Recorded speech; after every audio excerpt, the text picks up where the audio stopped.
You can write a million songs. You can't just be like, that was the one song that could have been a hit.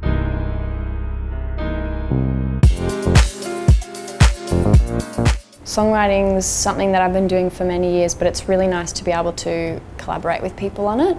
From working on this project, I work with a producer named Andy Mack, a songwriter named Tom Mack, they're brothers, and Jackson Barclay, who does a lot of the engineering. When we're in the studio, we kind of always start the song acoustically, so on a guitar or on a piano. We write it kind of like it's a folk song in a way. We start collaborating on fun little sounds, little production things, playing with instruments, just kind of throwing in some really fun bits and pieces. But normally Tom and I will just sit down and I'll be able to relate to him and write the song and be really honest with it. And then Andy is more of, we kind of get really creative with the sounds and have fun. Well, before I met the guys, I was writing a lot of folk songs and doing a lot of writing camps, and I met them on a camp called The Native Tongue, which is a publishing company. I was just writing with lots and lots of other people, and on this one Friday I was writing with Andy, who was producing, and also Gosling. Do you guys remember Gosling? Yeah, she's a really awesome Australian singer-songwriter. So I went to the session and Tom was also on the camp, but he was writing in another room. So I had this folk song that I'd kind of written and I just wanted to figure out what I was really saying, and then I collaborated with Gosling, who's amazing. She kind of like picked my brain and got to the bottom of what the song was really about, and her lyrics were really cool. We finished the song like a folk song, and then Andy went to town with production stuff. I kind of was listening to a lot of electronic music and I'd fallen in love with it, and he just went crazy with it, and it was really, really fun. And then after we did that song, that's when we realised we were onto something. That was before the project had started.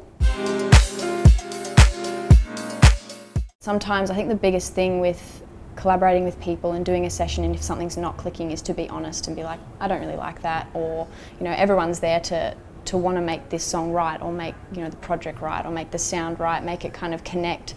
But if it's not connecting with the artist, then it's not going to be great. So it's kind of a matter of honesty, and also it comes down to being open as well. So if maybe you don't love the idea, it might still be worth dabbling in, because it could also open a few doors, and it could be, sometimes ideas grow on you as well. Like sometimes there's been a song that we've written and I've walked out of the session and I've been like, wow, I don't really like that song, and then you hear it over and over again after the sessions, and you kind of develop a liking for it that you normally wouldn't have. So it's tough sometimes when you do lots and lots of sessions, and sometimes you aren't quite clicking with an idea, but sometimes it's good to leave and just hang out and get a coffee or get a drink or something and hang out with the people rather than be so focused on the work. There's lots of things you can do, but you can't get too bogged down in it, because you can write a million songs. You can't just be like, that was the one song that could have been a hit. It's kind of like, well, it's okay, don't worry about it, move on to the next. Just keep writing, and just be honest and real with people. The thing that I really loved about the collaboration with Illy was that he had written the song already. He just hadn't written a bridge, and he hadn't had a vocal put on it. It was a song that I normally am not into that kind of vibe, but when I got it, I heard it and I just connected with the song. I connected with the melodies, I connected with what the song was about, and I was given a moment in the song where I could write as well. So that was something that was really, really cool, and Illy's awesome. He's got such great rhythm. His mind was just, his record was incredible, and I think the song was just perfect for me as well, because of what the song was about. So that was something that I really loved. The collaboration with Slumberjack was really fun too, because I had kind of recently fallen in love with trap music.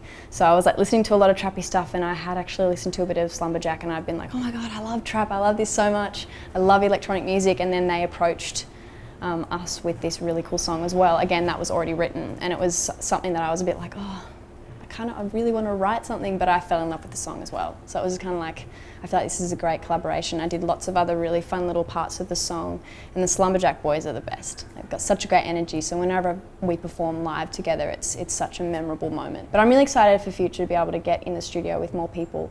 It's more when people's schedules line up. People are always doing really crazy fun things. People are on tour, they're in other sessions, or it's about being in the same place at the same time and making it happen. The collaboration with Kodie was a really interesting and exciting one as well. So we released Lady Powers on the album last year, but we did want to release it as a single eventually. We just weren't sure when, but it's happened now, and it's a really exciting time. Everyone was really excited about this being like a female collaboration, so he wanted to add something to it, and Kodie was the perfect fit. And they sent her the song, she had a little listen, she had a vibe, and there were a few other options, but I think it was more just I had to listen to her stuff, and I was a huge fan of her vocal tone, her rap, her rhythm, everything about her music style and her as an artist was really cool, and it gelled really nicely with, you know, with mine. And then she laid her part down, and then we got it back sent, and it was just the coolest thing. She had definitely listened to the song a lot of times, and she'd put her rhythm to, like, her rhythm suited the rhythm of my verses, but she added some other really cool things that were totally her as an artist, which is what I loved as well.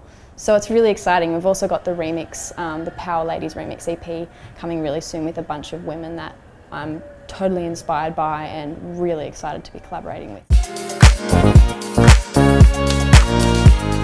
To be able to collaborate is, I think it's something that develops over time, but I think you have to put yourself out there in the industry. I think you have to go to shows, you have to meet people, you have to be, you know, sometimes I've found that I've been really inspired by someone, you know, I've found them on Spotify or something, and you can reach out to them or tell them that you love their music, and sometimes, you know, they won't be able to connect with you or you can't reach them, but sometimes you'll be able to, like if you go backstage at festivals or I think it's just through meeting people and being able to connect with them and telling them that you love their music and telling them to listen to your music and telling them that you want to collaborate. I think that's what's really cool. But yeah, being open-minded about music and about artists and just having fun with it.